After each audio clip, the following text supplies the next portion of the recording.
Hello everyone, my self doctor Pulkit Sharma, currently intern doctor. तो आज के इस वीडियो में अपन बात करने वाले हैं नीट 2023 की। अगर आप काउंसलिंग करा रहे हो तो आपको ये जानना बेहद ज़रूरी है कि किस स्टेट में नीट पीजी की सीट्स ज़्यादा है। आप सोच रहे होगे यूजी की काउंसलिंग में ये जानना क्यों ज़रूरी है, पीजी की सीट ज़्यादा है या कम है, क्या फ़र्क पड़ता है। तो मैं आपको इस वीडियो में डिटेल में इस चीज़ की इंपॉर्टेंस समझाऊंगा। साथ ही मैं आपको बेनिफिट बताऊंगा नीट पीजी में जो आपको इंटरनल कोटा होता है, इंस्टीट्यूट लेवल पे कुछ आपका इंटरनल पीजी कोटा होता है, यूनिवर्सिटी लेवल पे इंटरनल पीजी कोटा होता है, क्या होता है, किस तरीके से होता है। एम्स में जो पीजी कोटा होता है, कितनी सीटें आपकी, अगर आप एम्स से एमबीबीएस करते हो तो आपकी पीजी के लिए रिजर्व करी जाएंगी। तो इन सब चीज़ों के बारे में बात करेंगे। हाई नीट पीजी सीट्स किस स्टेट में, किस स्टेट में पीजी की सीट्स ज़्यादा हैं, क्या इंपॉर्टेंस है, क्या इस फैक्टर को आपको कंसीडर करना चाहिए सीट लेने के लिए किसी पर्टिकुलर स्टेट में। तो इन सभी चीज़ों के बारे में आज के इस वीडियो में बात कर रहे होंगे, तो वीडियो पूरा देखिएगा, काफ़ी इन्फॉर्मेटिव वीडियो आपका ये होने वाला है। तो सबसे पहले अगर मैं बात करूँ नीट पीजी की सीट मैट्रिक्स की, तो 50% आपका क्यों जानना जरूरी है ये नीट पीजी की सीट मैट्रिक्स, क्योंकि 50% आपका स्टेट कोटा होता है नीट पीजी के अंदर। नीट यूजी के अंदर 85% स्टेट कोटा होता है और 15% ऑल इंडिया कोटा होता है। नीट पीजी के अंदर आपका 50% state quota, 50% all India Kota होता है। अगर आप राजस्थान से हो और अगर आप बिहार से एमबीबीएस करते हो तो आपका स्टेट कोटा आपको बिहार का मिलेगा नीट पीजी के अंदर। पीजी की सीट जो अलॉट होगी उसमें होम स्टेट आपका बिहार हो जाएगा, राजस्थान का आपको नहीं मिलेगा। जहाँ से आप पीजी करते हो वहाँ का आपको पीजी का स्टेट कोटा मिलता है पीजी के अंदर 50%। तो जहाँ पे 50% अगर आपको स्टेट कोटा जिस स्टेट का मिल रहा है, अगर वहाँ पे नीट पीजी की सीट ज़्यादा होंगी तो आपको आगे काफ़ी फ़ायदा होगा, नीट पीजी के अंदर सीट लेने में आसानी होगी। तो इसलिए ये जो सीट को चूज़ करने के लिए एक बहुत बड़ा क्राइटेरिया है जिसको आपको कंसीडर करना है, ठीक है। इसके अलावा नीट पीजी में इंटरनल कोटा होता है। कुछ इंस्टीट्यूट या कुछ यूनिवर्सिटीज़ ऐसे होते हैं जो जिन बच्चों ने उन इंस्टीट्यूट या यूनिवर्सिटी से एमबीबीएस करी है, वो उन बच्चों के लिए नीट पीजी के अंदर भी, पीजी कोर्सेज के अंदर भी आपकी सीट रिजर्व करते हैं। सीट को उन बच्चों को प्रेफरेंस देते हैं सीटों पे। कुछ सीटें, कुछ परसेंट सीटें रिजर्व रहती हैं। कितनी रहती हैं, कौन कौन से ऐसे इंस्टीट्यूट हैं, कौन कौन सी ऐसी यूनिवर्सिटीज़ हैं, उन सब के बारे में बात करेंगे। तो सबसे इंपॉर्टेंट चीज़ तो आपको पता लगी गई, नीट पीजी की सीट मैट्रिक्स जानना क्यों ज़रूरी है हर स्टेट की, क्योंकि आप जिस स्टेट में सीट्स ज़्यादा होंगी वहाँ पे 50% स्टेट कोटा मिलेगा आपको। अगर वहाँ से एमबीबीएस करते हो तो नीट पीजी में आपको ज़्यादा सीटें मिलेंगी। नीट पीजी या नेक्स्ट जो भी एग्ज़ाम आप दोगे, at the end of day आपको पोस्ट ग्रेजुएशन ही करनी है वहाँ से, इसलिए आपको सीट मैट्रिक्स जानना ज़रूरी है। और इंटरनल पीजी कोटा वाले कॉलेजेस का फ़ायदा मैंने आपको बता दिया, क्योंकि वहाँ पे कुछ पर्टिकुलर सीटें, कुछ परसेंटेज ऑफ सीटें आपके लिए रिजर्व रहती हैं। तो अब मैं आपको बता देता हूँ कितनी सीटें किस स्टेट में, गवर्नमेंट प्राइवेट दोनों मैं आपको बता देता हूँ, ठीक है। तो जैसे कि आप देख सकते हो, सबसे ज़्यादा आपके पास गवर्नमेंट सीटों की मैं बात करूँगा, क्योंकि प्राइवेट ज़्यादातर लोग अफोर्ड नहीं कर पाते। आंध्र प्रदेश में आपकी अच्छी खासी सीटें, 1184 सीट्स हैं, ठीक है। आप देख सकते हो आंध्र प्रदेश में काफ़ी सारी आपकी गवर्नमेंट एमबीबीएस की सीट्स हैं। दिल्ली में आपकी काफ़ी सारी सीट्स हैं गवर्नमेंट जो आपकी पीजी की सीट्स की मैं बात कर रहा हूँ ना, तो 2163 2163 सीटें आपकी पीजी की दिल्ली स्टेट में, ठीक है। गुजरात में भी आपकी 1700 से ऊपर सीट्स हैं। मैं जो जिनमें ज़्यादा सीट्स हैं उन स्टेट की अभी बात कर रहा हूँ।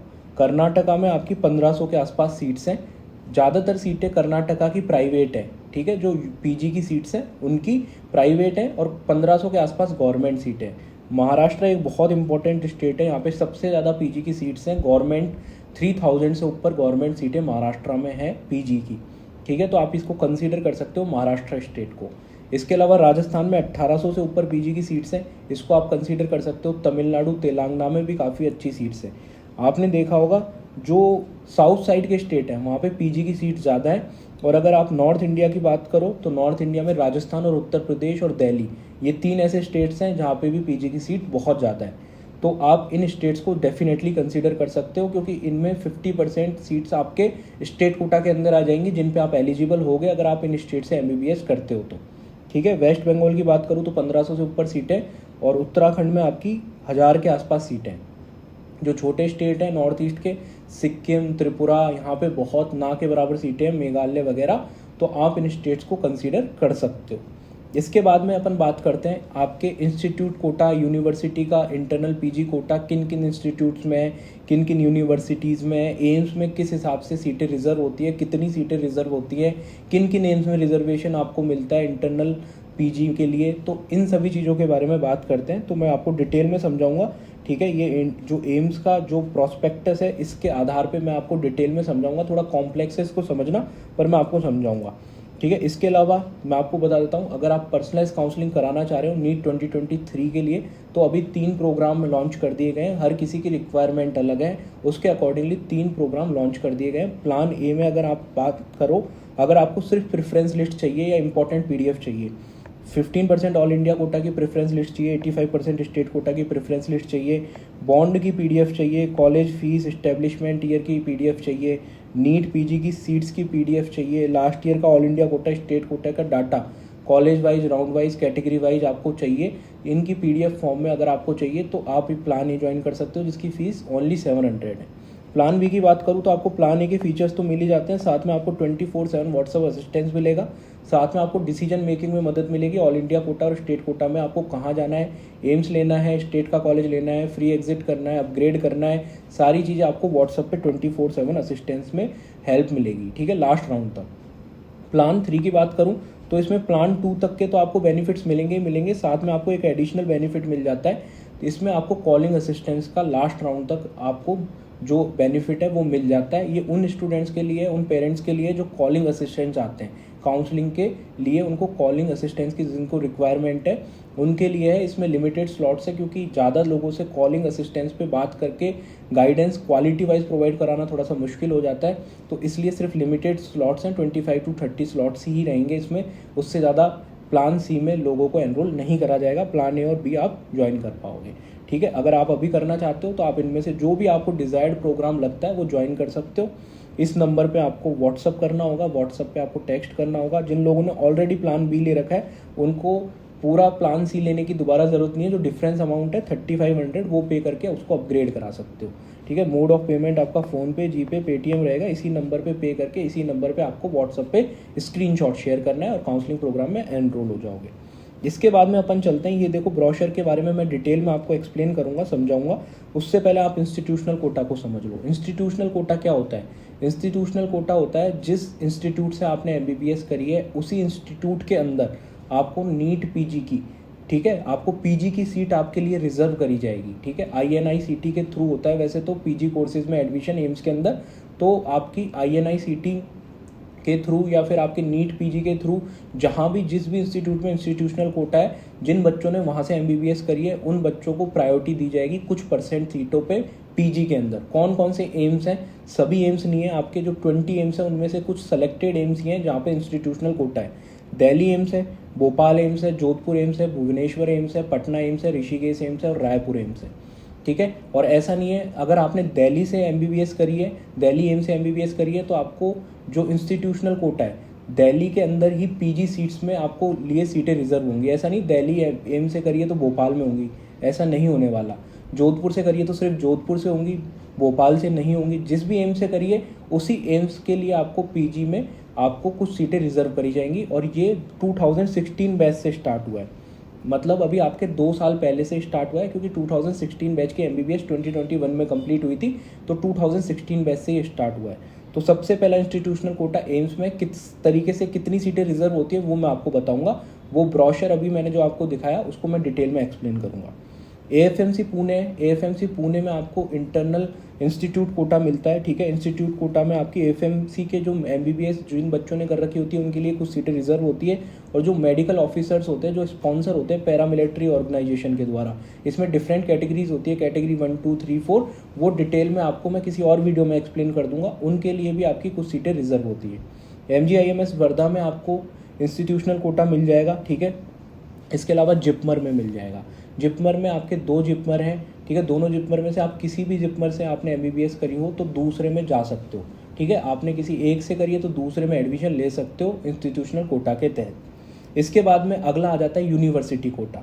यूनिवर्सिटी कोटा में आपके जो यूनिवर्सिटी है जिसके अंतर्गत जो भी कॉलेज आते हैं, जैसे दिल्ली यूनिवर्सिटी है, इसमें 3 कॉलेज आते हैं, MAMC, LHMC और UCMS।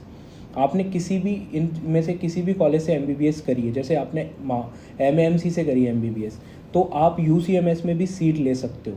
आपके लिए यूसीएमएस में भी सीट रिज़र्व होगी, मतलब इनकी 50% सीटें रिज़र्व है इन्हीं 3 कॉलेज के बच्चों के लिए।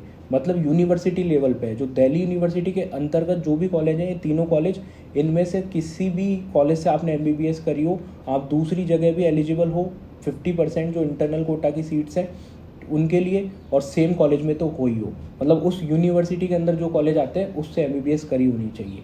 इसके बाद आईपीयू में 5 कॉलेज आते हैं, VMMC, RML, ACMS, BSA, NDMC. इन तीनों में तो अभी पीजी के कोर्सेज स्टार्ट नहीं हुए हैं, और इन दोनों में आपका यूनिवर्सिटी कोटा है, मतलब इन दोनों में कॉलेजेस में आपकी पीजी की सीट्स हैं, पर एलिजिबल इन 5 कॉलेजेस के बच्चे, ठीक है, इन 5 कॉलेजेस के बच्चे एलिजिबल हैं। इनमें भी कुछ समय में पीजी के कोर्स जब स्टार्ट हो जाएंगे तो आपके सारे बच्चे इन 5 कॉलेजेस में एलिजिबल हो जाएंगे पीजी के लिए।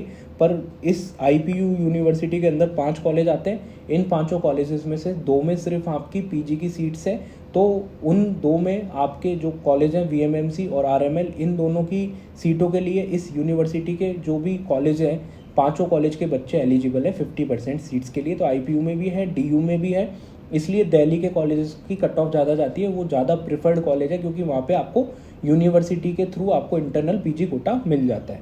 अगला बीएचयू, एएमयू, बीएचयू और एएमयू में भी आपको इंटरनल पीजी कोटा मिल जाता है, जहाँ से आपने एमबीबीएस करी है अगर यहाँ से, तो आपके लिए कुछ सीटें रिजर्व होती है पीजी के अंदर। गुजरात यूनिवर्सिटी के द्वारा एफिलेटेड जो भी कॉलेज है, गुजरात यूनिवर्सिटी के अंतर्गत जो भी कॉलेज आते हैं, उन स्टूडेंट्स के लिए जिन के कॉलेज गुजरात यूनिवर्सिटी के अंतर्गत आते हैं उनके लिए बीजीएमसी अहमदाबाद में सीटें रिजर्व होती हैं। तो ये भी एक यूनिवर्सिटी कोटा आपका बीजीएमसी अहमदाबाद में भी है। अब आप पूछोगे कि सर एम्स में कितनी सीटें रिजर्व होती है, किस तरीके से रिजर्व होती है, तो थोड़ा कॉम्प्लेक्स सिस्टम है, मैं आपको एक्सप्लेन करने की कोशिश करता हूँ। ठीक है, एक्चुअली में होता क्या है, ये पूरा डाटा आपका INI है जिसके थ्रू एम्स में एडमिशन होता है, उसका ब्रोशर है, वो आप चीज़ें समझने की कोशिश करो। एम्स दिल्ली में कितनी सीटें, एमबीबीएस बैच जो 2017 में एडमिशन लिया था उसकी 107 सीटें थी, तो इसका 50% कितना होता है, 107 का 50% 54 सीट होता है। ठीक है, और टोटल पीजी सीट्स कितनी है आपकी एम्स दिल्ली में, 217 सीटें, इनमें से 10 सीटें आपकी एमडीएस की है। ठीक है, जो डेंटल्स में होता है ना, उसकी हैं 10 सीटें। तो जो पीजी की सीटें, सिर्फ प्योर पीजी की सीटें, एमबीबीएस के बाद में जो पीजी होती है उसकी सीटें बात करें तो 207 है। 207 में से यूआर कैटेगरी की कितनी है, लगभग 40% सीटें आपकी जनरल कैटेगरी यूआर की होती है अनरिजर्व, तो 87 के आसपास सीटें यूआर कैटेगरी की हैं एम्स दिल्ली के अंदर पीजी कोर्स में। ठीक है, उसका 50% आपका होता है रिजर्व इन स्टूडेंट्स के लिए, इन कॉलेज के स्टूडेंट के लिए। तो एम्स दिल्ली से जिसने एमबीबीएस करी है उसके लिए 43.5 सीट्स, लगभग आपकी 43 सीट्स रिजर्व्ड है उन बच्चों के लिए जिन्होंने दिल्ली एम्स से एमबीबीएस करी है, और ये बच्चे किसी और इंस्टीट्यूट में नहीं जा सकते। ठीक है, भोपाल में, भुवनेश्वर, जोधपुर, पटना, रायपुर, ऋषिकेश में नहीं जा सकते, और बाकी जगह तो आपके इस तरीके से इंस्टीट्यूशनल कोटा भी नहीं है। दूसरा एग्जांपल मैं बता देता हूँ, जोधपुर में मान लो 100 बच्चों ने एडमिशन लिया। ठीक है, 17 बैच में आपके 2017 बैच में 100 बच्चों ने एडमिशन लिया, तो इसमें आपके 50% बच्चे हो जाते हैं। 50 टोटल पीजी की सीट जोधपुर में 85 है, एमडीएस की 6 हटा के 79 सीट्स बचती हैं जोधपुर में पीजी की। उनमें से आपकी यूआर कैटेगरी की 35 सीट्स हैं, 35 का 50% मतलब 17.5 सिर्फ रिजर्व्ड है। ठीक है, तो इन 100 बच्चों में से 17 बच्चों को तो आपको इंस्टीट्यूशनल कोटा के थ्रू कॉलेज मिल जाएगा, सिर्फ कंपटीशन 100 बच्चों का है, और उनमें से 17 से 18 सीटें रिजर्व्ड है। ये आपको इंस्टीट्यूशनल कोटा का फ़ायदा मिल जाता है एम्स के अंदर। ऐसा नहीं है कि आपकी जितनी सीटें उतनी उसकी आधी रिजर्व होंगी, सिर्फ यूआर कैटेगरी का 50% रिजर्व होंगी, टोटल नहीं। ऐसे तो 207 सीटें हैं ना दिल्ली के अंदर, तो 207 का अगर अपन 50% करें तो 103 हो जाता है, और 103 और बच्चे टोटल 107 ही है दिल्ली में जो एडमिशन ले रहे हैं एम्स में, तो लगभग सारे बच्चों को पीजी की सीट्स यूँ ही मिल जाएंगी बिना कुछ करें। पर ऐसा नहीं होता, सिर्फ उनमें से भी यूआर कैटेगरी उसका 50% रिजर्व है। आप देख सकते हो ये डिफरेंट कॉलेजेस हैं जहाँ की रिजर्व सीट्स हैं। आई थिंक आपको चीज़ें समझ में आ गई होंगी, मैंने डिटेल में आपको चीज़ें एक्सप्लेन कर दी हैं। इसके अलावा कोई डाउट रह जाता है तो आप कमेंट सेक्शन में पूछ सकते हो। ये जो इंपॉर्टेंट PDF है मैं टेलीग्राम चैनल पे शेयर कर दूंगा। टेलीग्राम चैनल का नाम नीट इन्फो है, डिस्क्रिप्शन बॉक्स में लिंक मिल जाएगा, वहाँ जाके आप इंपॉर्टेंट PDF डाउनलोड कर सकते हैं। और आपको काउंसलिंग में कोई भी डाउट आता है तो काउंसलिंग प्रोग्राम अपनी जो डिज़ायर के हिसाब से ज्वाइन करके जो भी आपको सही लगता है वो ज्वाइन कर सकते हैं। इस नंबर पर व्हाट्सअप करना है, व्हाट्सअप पर मैसेज करना है आपको ना। तो आपको वीडियो इन्फॉर्मेटिव लगा तो वीडियो को लाइक करके चैनल को जरूर सब्सक्राइब कर लीजिएगा। थैंक्स फॉर वॉचिंग, मिलते हैं किसी अगले वीडियो में, बाय।